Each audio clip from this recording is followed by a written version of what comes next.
أعوذ بالله من الشيطان الرجيم. بسم الله الرحمن الرحيم. يا أيها المزمل قم الليل إلا قليلا نصفه أو انقص منه قليلا أو زد عليه ورتل القرآن ترتيلا إنا سنلقي عليك قولا ثقيلا إن ناشئة الليل هي أشد وطئا وأقوم قيلا إن لك في النهار سبحا طويلا واذكر اسم ربك وتبتل إليه تبتيلا رب المشرق والمغرب لا إله إلا هو فاتخذه وكيلا واصبر على ما يقولون واهجرهم هجرا جميلا وذرني والمكذبين أولي النعمة ومهلهم قليلا إن لدينا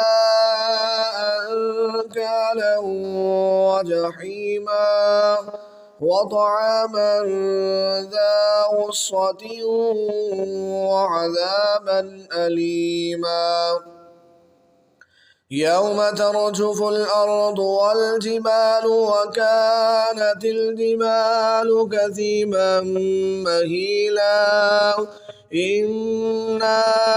أرسلنا إليكم رسولا شاهدا عليكم كما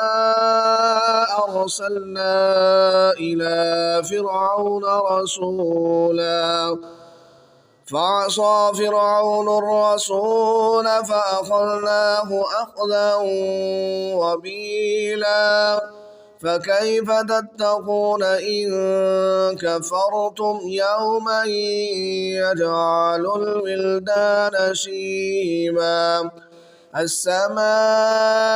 منفطر به كان وعده مفعولا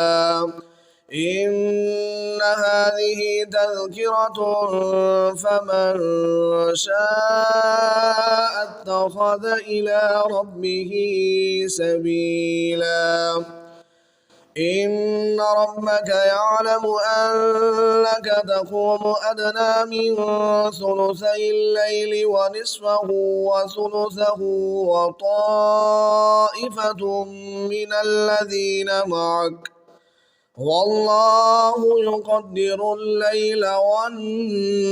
والنهار علم أن لن تحصوه فتاب عليكم فاقرؤوا ما تيسر من القرآن علم أن سيكون منكم مرضى وآخرون يضربون في الأرض يبتغون من فضل الله وآخرون يقاتلون في سبيل الله فاقرؤوا ما تيسر منه وأقيموا الصلاة وآتوا الزكاة وأقرضوا الله قرضا حسنا وما تقدموا لأنفسكم من خير تجدوه عند الله هو خيرا وأعظم أجرا واستغفروا الله أستغفر الله واستغفر الله إن الله غفور رحيم.